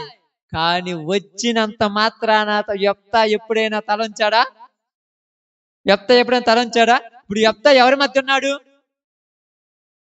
ఎవరి మధ్య ఉన్నాడు? మీకు గుర్తు రావాలి అంటనే. ఎవరి మధ్య ఉన్నాడు? అందరూ పనికి మాలిన వాళ్ళ మధ్య. ఇప్పుడు వీళ్ళు ఏమంటారు తెలుసా? ఈ ప్రార్థన పోయే వాళ్ళు అందరూ తప్పులు చేసేవాళ్ళే. అవును, ఒకప్పుడు చేశామేమో, ఇప్పుడు మాలో తప్పు ఉందని నిరూపిస్తే ఈ జీవితం నీ చేతిలో పెట్టేస్తాం అంతే. అది శబదం అంటే. మామూలు విషయం అనుకున్నారు క్రైస్తవం అంటే. ఒకప్పుడు ఉండొచ్చేమో మా బతుకులు అలాగా, ఒకప్పుడు ఇలా చేసామేమో తెలియదేమో, ఒకప్పుడు నేను అలాంటి వాడినేమో, నేను అలాంటి తల్లికి పుట్టినానేమో అనుకుంటున్నానేమో. ఇప్పుడు నాలో నిరూపించండి చూద్దాం. మరి అయితే యెఫ్తా మాట అనగానే నాయకులు వణికారమ్మ యెఫ్తాను చూసి. నిజంగా ఎంత గొప్పగా నువ్వు ఎలా జీవించగలుగుతున్నావు, ఎంత గొప్పగా నువ్వు ఎలా జీవించగలుగుతున్నావు. అసలు నిన్ను చూస్తే నీకంటే నేను ఒకప్పుడు గొప్ప అనుకున్నాను, ఇప్పుడు నీ ముందు నిలబట్టడానికి కూడా నాకు అర్హత లేదంటున్నాడు. అలా జీవించాలమ్మ క్రైస్తవుడు అంటే. అదే నిజంగా ఎఫెసీ పత్రిక 2:1 కదా, పాపముల చేతను అపరాధముల చేతను చచ్చిన వారు అయి ఉండగా ఆయన క్రీస్తుతో కూడా మరలా మనల్ని మరలా బ్రతికాం. బతికిన తర్వాత యెఫ్తాలో ఏం కనపడింది అందరికి? కొత్తగా పుట్టిన వెంటనే యెఫ్తాను ఎవరైనా నిలువిచ్చాడా? ఎందుకు నిలువించలేదు? ఏమన్నారు? ప్రతి వాళ్ళు ఏమన్నారు యెఫ్తాను చెప్పండి? అంతే కదా. అలాగే కొత్తగా ప్రార్థన కొత్తని నిన్ను కూడా అని ఉంటారు చాలా మంది. ఏందమ్మో మళ్ళీ అట్టుపోతున్నావు, నువ్వు మాలో ఉండకూడదు, మా ఇళ్ళలో ఉండకూడదు నువ్వు, అబ్బా అన్ని. కానీ కొన్ని రోజుల తర్వాత నీ జీవితం వాళ్ళకి ఆదర్శం అయిపోయింది. నిజంగా దేవుని దగ్గర పోయిన తర్వాత నిన్ను చూసి నాకు సిగ్గేస్తుంది, అంత బాగా బతుకుతున్నావు నువ్వు అనేటట్టు మారిపోయావు. అదే క్రైస్తవ జీవితం అంటే. ఎంత విలువ కలిగిందో తెలుసు మీకు? తెలిసి తెలియదు. మనలో ఒక శబ్దం ఉంటుంది మాకు దేవుడిని నమ్ముకున్న తర్వాత. ఏముంటుంది? ఎలాంటి శబ్దం అంటే, నన్ను చూసి నవ్విన వాళ్ళ దగ్గరే నేను తలెత్తుకొని తిరిగేటట్టు బతకాలనే శబ్దం ఉంటుంది. అలా ఎందుకు బతకాలంటే రోసంతో బతుకుతున్నావు. క్రైస్తవుడు ఏమలాంటి తెలుసా? రోసము గలవాడు. ఏ రోసం గలవాడు? ఏ రోసం గలవాడు? ఇక ఎన్నటికీ తల దించుకునే స్థితి నాలోకి రాదు, తలెత్తుకొనే బతుకుతానని రోసం గలవాడు క్రైస్తవుడు. అందుకనే జీవితంలో ఎన్నైనా పోగొట్టుకుంటాడు కానీ దేవుణ్ణి మాత్రం పక్కన పెట్టాడు క్రైస్తవుడు. చెప్తా ఉన్నాడు, వెంటనే తన కుమార్తె పుట్టిన తర్వాత తన కుమార్తె చెప్తున్నాడు, జాగ్రత్త అమ్మా. ఎంత జాగ్రత్త చెప్పుకొని తెచ్చాడు తెలుసు, జాగ్రత్త. వెంటనే యుద్ధం చేశాడు. అంటే అక్కడ చరిత్ర మొత్తం చెప్పండి. యుద్ధం చేశాడు, యుద్ధంలో గెలిచాడు, మరలా ఎదురొచ్చాడు. అక్కడ అన్నాడు, దేవా, నేను యుద్ధంలో గెలిచి వస్తున్నప్పుడు నాకు ఎదురుగా మొదటి ఎవరు వస్తారో వాళ్ళని నీకు హోమ బలిగా ఇస్తానని చెప్పాడు. వెంటనే యుద్ధం చేసి యుద్ధంలో నుంచి వస్తున్నాడు. యుద్ధంలో నుంచి వస్తున్నాడు. వచ్చిన వెంటనే ఎదురుగా ఎవరు వస్తున్నారమ్మా? తనకు కైకేయి కుమార్తె, లేక పుట్టిన కుమార్తె ఎదురుగా, నానా నువ్వు గెలిచి వస్తున్నావని పూల దండ తీసుకుని వస్తుందమ్మా తన మెల్ల వేయటానికి. ఇప్పుడు గెలిచిన ఆనందంలో ఉండాలా, కుమార్తె ఎదురొస్తున్న బాధలో ఉండాలి? చెప్పండి చెప్పండి. ఇప్పుడు గెలిచిన ఆనందంలో ఉండాలా, కుమార్తె ఎదురొస్తుందన్న బాధలో ఉండాలా? మరి కుమార్తె ఎదురొస్తుంటే ఏం చేయాలి? కుమార్తెను మన జీవితంలో మనం కూడా గెలిచిన ప్రతిసారి మనకిష్టమైన వాటిని వదులుకోవాలి, తప్పదు. దేవుడిలో నువ్వు గెలిచిన ప్రతిసారి నీకు ఇష్టమైన దాన్ని వదులుకోవాలి, తప్పదు. దేవుడేం అడగలా, కానీ నువ్వే అన్నా, ప్రభువా నాకు ఇది చేస్తే నేను రేపు రాళ్ళ నుంచి అది చెయ్యను. నువ్వే ఒప్పుకున్నావు, దానికి దేవుడు ఏమనలేదుగా. దేవుడు చెప్తానేమన్నా తన కుమార్తెను బలియమని అడిగాడా? అడిగాడమ్మా? చెప్తానన్నాడు. నువ్వు నాకు ఇది చేస్తే నేను నీకు ఇది చేస్తానన్నాడు. వెంటనే కుమార్తె పూలమాల తీసుకొని ఎదురొస్తుంటే, నా కుమార్తె నీవెందుకు నాకు ఎదురుగా వచ్చేతివి అని అంటున్నాడు. నానా నువ్వు విజయములో నువ్వు యుద్ధములో విజయం సాధించి వస్తున్నావు గనుక నీ యొక్క ముఖంలో ఆనందం చూసి నేను సంతోషించాలని నీకు ఎదురుగా వచ్చిన అన్నాను అనగానే ఇప్పుడు వెంటనే ఏమన్నాడు తెలుసా? అమ్మా నేను దేవుని దగ్గర ఇలాగ మొక్కుబడి చేసుకున్నాను అన్నాడు. ఇప్పుడు ఏం చేయాలి? నువ్వు మొక్కుకుంటే నువ్వు చచ్చిపో, నన్ను ఎందుకు చంపాలని అంత? నీకు బుద్ధి పెడితే నువ్వు పో, నేను ఎందుకు వస్తా అన్నదా? మన వాళ్ళు అంతే కదా అనేది. నీకు బుద్ధి పెడితే నువ్వు ప్రార్థన పో, మమ్మల్ని రమ్మంటే బాగుండదు. ఎవరు వాళ్ళు? పిల్లలు. ఇప్పుడు యెఫ్తా కుమార్తె, నాన్న నువ్వు పో నాన్న, నాకు సంబంధం లేదండి. నాన్నకు లోబడింది, నాన్నకు లోబడింది. అందుకే మీకు చెప్తున్నాను, రక్షణ పొందిన తర్వాత మీకు పిల్లలు పుడితే ఆ పిల్లలను మీరు రక్షణ మార్గంలోనే పెంచుతారు. రక్షణ పొందకముందు పుడితే ఎలా వదిలేస్తుంటారు? ఎందుకు తెలుసా? నీ జీవితం రక్షణ పొందిన తర్వాత దేవునికి అంకితమైన జీవితం లేదు. ఎంత గొప్ప జీవితం తెలుసా? యెఫ్తాలాగా ఈరోజు నిజంగా చెప్తున్నాను, ప్రతి ఒక్కరికి చెప్తున్నాను, యెఫ్తాలాగా మనందరం కూడా ఎక్కడైనా ఎంత మంది మధ్యలోనైనా, ఎన్ని వేల మంది, ఎన్ని కోట్ల మంది మధ్యలోనైనా పాపం లేదని ఎక్కడైనా చిటికేసి మరీ చెప్పగలవు క్రైస్తవుడైన, నిజమైన క్రైస్తవుడు. మళ్ళా ఒట్టోళ్ళ గురించి మాట్లాడుతున్నాను ఇక్కడ. నిజమైన క్రైస్తవుడు ఎక్కడికి వెళ్తున్నావంటే, నా దేవుడు నన్ను బాగు చేశాడు కనుక నేను ఆయన సేవలో వెళ్ళిపోతున్నాను చెప్తాను. నిజమైన క్రైస్తవుడు మాట. మనం అనుకుంటాం, వాళ్ళు ఈరోజు అవమానించారే, వాళ్ళు నా మీద తప్పు అన్నారే, అయ్యో వాళ్ళు అన్నారని నేను తలంచుకొని ఇంక నేను వెళ్ళిపోకూడదని భయపడి కాదు బతకాల్సింది. అన్నదానికి రివర్స్ అయ్యి మళ్ళా నిజాయితీగా నిలబడి నేను ఎదురు జరగాలి. అప్పుడు వద్దు పొమ్మన్న పెద్దలే మళ్ళా ఏం చేశారు? వస్తావా మా మీద పెత్తనం చేయడానికి, వస్తావా మా మీద పెత్తనం, నేను పనికిరాను కదా. ఊరన్నారు పనికిరాడని. వాళ్ళు ఏదో ఆ రోజు తెలిసి తెలియక అన్నారు, నువ్వేనయ్యా మాకు ముఖ్యం అన్నాడు. ఇప్పుడు ఏమన్నారు తెలుసా? ఈ రోజు నేను మీకు అధికారిగా ఉండాలన్నది అది నా గొప్పతనం కాదు, నా దేవుడిస్తే నాకు వస్తుంది అన్నాడమ్మా. అమ్మోనీయులను దేవుడు నాకు అప్పగించును కాక, ఆయన అప్పగిస్తే నేను మీపై అధికారిగా ఉంటానన్నాడు అంతే. ఇప్పుడు ఎవరు అప్పగించాలి యెఫ్తాకు అమ్మోనీయులను? ఆమేన్. అలాగే నీ శత్రువుని నీ చేతికి ఎవరు అప్పగించాలి? ఇక్కడ యెఫ్తాకు శత్రువులు ఎవరు? అమ్మోనీయులు. మరి ఇప్పుడు నీకు శత్రువు ఎవరు? నీకు శత్రువు ఎవరమ్మా? ఇప్పుడు చెప్పాలి ఎవరు? చెప్పండి, క్లారిటీ చెప్పండి, ఎందుకు ముగించుకుందాం. ఎవరు శత్రువు? పాపం.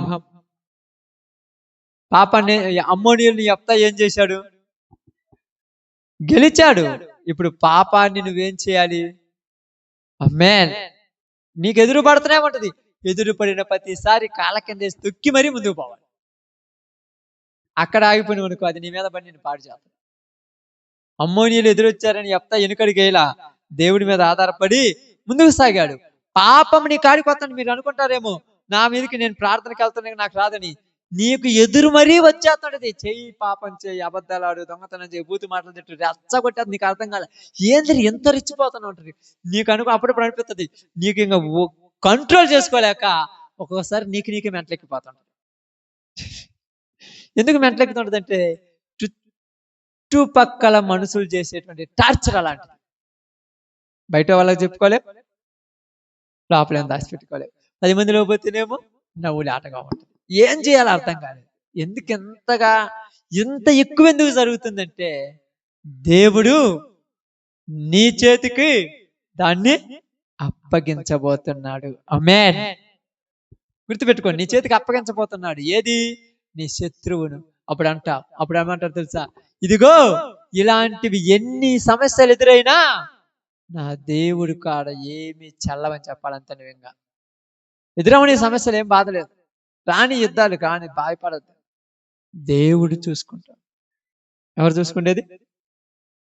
నువ్వు ఎక్కడైతే ఏదైతే వద్దన్నావో దాన్ని నువ్వు ఎప్పుడైతే కాలితో తొక్కి బయటకు వస్తావో అప్పుడు ఆ యొక్క శత్రువులు నీ దగ్గరికి వచ్చి అంటారు, మా మీద పెత్తనం చేయమంటారు. అమ్మోనీయుడి శత్రువు అయితే ఇశ్రాయేలీలు సహోదరులు వచ్చి పెత్తనం చేయమంటున్నారు. ఒకప్పుడు నువ్వు అవసరం లేదు మేము చేసుకుంటాం పెత్తనం అన్నవాళ్ళు, మరి ఇప్పుడు ఎందుకు పోవద్దు మళ్ళీ పిలుచుకుంటున్నారు? ఒకప్పుడు నువ్వు మాకు అవసరం లేదు, నువ్వు పనికి మాలినాడు, నువ్వు మాలో ఉండటానికి, నువ్వు మాలో ఉంటే మా విలువే పోద్ది అన్నారు కదా. ఎవరిని? చెప్తాను అన్నారా లేదా? నువ్వు మాలో ఉంటే మా విలువే పోద్ది, నువ్వు మాలో ఉండొద్దు, అసలు వెళ్ళిపోమన్నారు. మళ్ళా ఇప్పుడు ఏంది యెఫ్తా దగ్గరకు వచ్చారు? మళ్ళా ఎందుకు యెఫ్తా దగ్గరికి వచ్చారు? నాకు అర్థం కాలేదు. బాగా ఆలోచించండి. నిన్ను అందరూ తక్కువ అనుండొచ్చు అన్న, తక్కువది అనుండొచ్చు అక్క, తప్పు చెప్పి ఆడపడద్దు. నీవే కరెక్ట్ గా దేవుళ్ళో బతుకు. మనుషులతో ఆధారపడద్దు, ఇంక మనుషుల మీద పట్టించుకోవద్దు, మనుషులను అస్సలు పట్టించుకోవద్దు. దేవుడు కరెక్ట్ బతుకు, దేవుళ్ళో బాగా జీవించు. పాపం చూసి చేయను, పాపం జోలి అసలు పోవద్దు. అబద్ధాలు, బూతు మాటలు, దొంగతనాలు, చెడు తలంపులు, చెడు కోరికలు, చెడు ఆలోచనలు, ధనాపేక్ష, ఎట జోలికే పోవద్దు. దేవుణ్ణే ముందు పెట్టి పనిచేయి. కొద్ది రోజుల తర్వాత ఇక్కడ ఎవరికి యుద్ధం వచ్చింది? ఇశ్రాయేలీయులకు యుద్ధం వచ్చింది. ఎలాలో యుద్ధం చేసేవాళ్ళు లేడు. ఎందుకు లేడు? ఎందుకు లేరంటే వీళ్ళు 2 నాలుకలోలుగా, దేవుడు కావాలి, లోకం కావాలి, యుద్ధం చేయలేరు వీళ్ళు. కానీ ఇప్పుడు ఈ ఒక్క నాలుకోడు ఉన్నాడు. ఎవరు? యెఫ్తా. దేవుడే కావాలన్నాడు. ఇప్పుడు వచ్చాడు, అయ్యా మా వల్ల కాదు, నువ్వు రా. ఎందుకంటే యెఫ్తా అవసరమైతే ప్రాణమైనా ఇస్తాడు. క్రైస్తవుడు అలా బతకాలమ్మ, దేవుళ్ళో బతికితే. లోకంలో ఎన్ని పోయినా, ప్రాణం పోయినా పర్వాలేదు కానీ పాపం చేయనన్నాడమ్మ క్రైస్తవుడు. నన్ను చంపేసినా దేవుని విడిచిపెట్టి లోకంలో కలిసిపోనన్నాడమ్మ క్రైస్తవుడు. అలా కొన్ని రోజుల తర్వాత యెఫ్తా ఏమయ్యాడమ్మా? దేశానికి న్యాయాధిపతి. ఆమేన్. రాజులు రాలే, ఇంకా రాజులు రాలే. ఇశ్రాయేలీయులు వస్తారు, నెక్స్ట్ వస్తారు రాజు. న్యాయాధిపతి అయ్యాడు, వాళ్ళని ఆయన ఏలాడు. కాబట్టి ఈరోజు నువ్వున్న ప్రాంతాన్ని, నువ్వున్న కుటుంబాన్ని, నువ్వున్న ప్రదేశాన్ని ఏలాలంటే కొన్ని రోజులు నువ్వు కరెక్ట్గా జీవించాలి, తప్పదు. నువ్వు ఒడిదుడుకుల మధ్య ఉంటే వాళ్ళు నేలేస్తారు అంతే. నువ్వు వెళ్ళలేవు. నువ్వు అనుకుంటావు నేను ఏదో చేద్దాం అనుకుంటావు, చివరికి నీ మాట చెల్లదు, వాళ్ళ మాటే చెల్లదు. ఎందుకంటే నువ్వు కాంప్రమైజ్ అయ్యే పరిస్థితి మంది. ఏమైపోతామమ్మా? కాంప్రమైజ్ అంటే తెలుసా? సర్దుకుపోతాం. ఏమవుద్దిలే, ఒక పూటే కదా, బాధపడుతున్నారు కదా, ఒక రోజు కదా బాధపడుతున్నారు, ఏం కాదు, ఒక పూట ప్రార్థన పోతాను, దేవుడు చంపుతుడా. నువ్వే అలాంటి ధైర్యం చెప్పినప్పుడు వాళ్ళు ఏమంటారు తెలుసా? 10 మందిలో నిలబడ్డప్పుడు ఒక 20 రూపాయలు ఎక్స్ట్రా, ఆదివారం లేదు సోమవారం లేదు, వీళ్ళకి వచ్చేతరలో ఇలా అంటారు అంతే. అలా అంటారా? అవును, నిన్ను నిలబెట్టడానికి కాదు, నిన్ను పడగొట్టడానికే వాడి యుద్ధాలు చేసేది. కాబట్టి ఈరోజు మీకు మనందరికి చెప్పేది, ఈ మనం అనుకుంటాం ఇలా తరాలు ఎట్టాటోళ్ళే, ఇలా జీవితాలు ఎట్టాటి అని ఎవరినో పురాతనం ఉన్న వాళ్ళని బట్టి మన వాళ్ళని అనకూడదు. ఎందుకంటే వేసే యెఫ్తా తల్లి, కానీ యెఫ్తా ఎట్టోటోడమ్మా, యెఫ్తా కుమార్తె ఇంకెంత మంచిది. వాళ్ళ తీసుకొచ్చి ఇలా పోయటం అది కరెక్టేనా? వాళ్ళూరో ఏదో చేతి వీళ్ళకి ఎట్టవుతుంది నాకు అర్థం కాలేదు. ఎవడు ద్రాక్షకాయ తింటే వాళ్ళ పళ్ళే పులుస్తాయి, పెద్ద తండ్రులు ద్రాక్షకాయ తినగా పిల్లల పళ్ళు పులిసే అన్నారట. కానీ ఇప్పుడు ఏమన్నాడు? ఎవడు తింటే మీరు అన్నం తింటే నా కడుపు నిండుద్దా, నేను అన్నం తింటే మీ కడుపు నిండుద్దా? ఎవరు చేసింది వాళ్ళకి అందుకన్నాడు. వాళ్ళూరో చేసిందని వీళ్ళ మీద కానీ ఎందబెట్టి వాళ్ళని తక్కువ చేయొద్దు. నువ్వు తక్కువ చేసే కొద్ది వాళ్ళల్లో ఏమవుతుంటది? దేవుని బిడ్డలో యెఫ్తాను తక్కువ చేసే కొద్ది యెఫ్తాలో ఏమైంది? రోషం పెరిగిపోతుంది, విశ్వాసంలో బలంగా నిలబడుతున్నాడు. నువ్వు అనే కొద్ది నేను పాపానికి దూరం అయిపోతున్నాను. ఇలా నిలబడి ఒకప్పుడు ఏమయ్యాడు?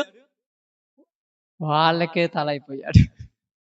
కానీ మనల్ని కూడా ఎప్పుడైతే తక్కువ చేస్తున్నాడో అప్పుడు మనలో ఎక్కడైనా లోపం ఉందని మనం వాళ్ళు సరి చేసుకుంటూ ముందుకు పోవాలి. అప్పుడప్పుడు కొంతమంది అంటుంటారు, ఎక్కడైనా ఉందేమో, చేదైనా వేరు ఏదైనా నాలో ఒకవేళ మలుచుద్దేమో అని మొత్తాన్ని చూసుకుంటూ పరీక్ష చేసుకుంటూ ఇంకా నిలబడినప్పుడు, మనం పర్ఫెక్ట్ అయినప్పుడు మనం ఎవరు ఏమన్నారంటే అంతే. ఈరోజు మనము నిజంగా చెప్తున్నాను, నాకు తెలిసి చాలా వరకు దేవుని నమ్మినటువంటి మనము ఎక్కడైనా ఎంతమందిలోనైనా పాపము లేదు అని చెప్పే ధైర్యం అనుకుందాం, ఊరికి లేదు. అది నీకు నాకే ఉన్నది అనుకోండి. నీకే ఉంది నిజంగా చెప్తా. ఎందుకంటే నువ్వు చెయ్యవు. నువ్వు చేసావంటే నువ్వు క్రైస్తవుడివి కాదు. ఎందుకంటే ఒకప్పుడు యెఫ్తా తల్లి ఎంత బాధలు పడ్డదో యెఫ్తాకే తెలుసు. కానీ యెఫ్తా కుమార్తెను అలా పెంచలేదు. నా వల్ల నీకు బాధలు ఉండకూడదని తనకెన్ని కోరికలు వచ్చినా అన్ని చంపుకొని కరెక్ట్గా బతికాడు. ఈరోజు మనలో కూడా కోరికలు ఉంటాయి అక్క, మీకు అందరూ చెప్తున్నాను.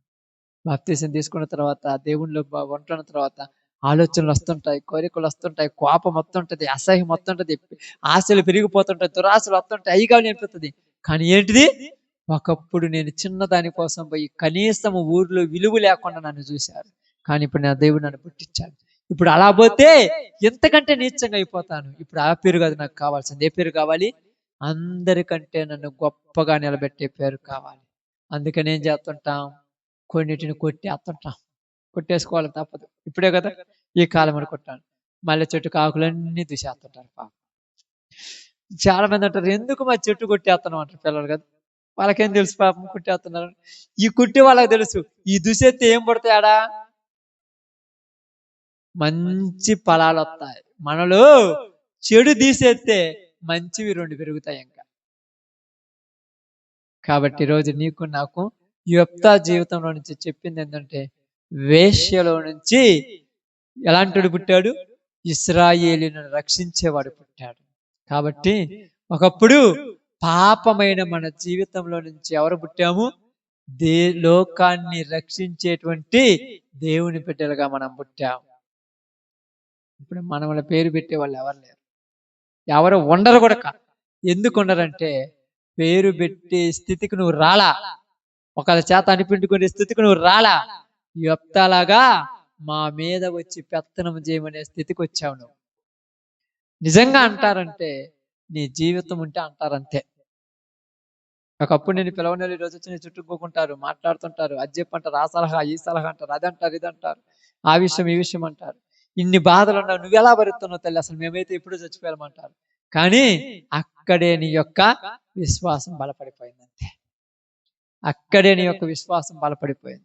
అప్పుడే నువ్వు దేవుని బిడ్డగా నిలబడ్డావు. ఓకే, అందరం కూడా తల ఉంచితే ప్రార్థన చేస్తాం. అందరూ ప్రార్థనలోకి భవిద్దాం. కృపా సత్య సంపూర్ణుడా, మీ పాదాలకు శుభాలు, వందనాలు. ఇంత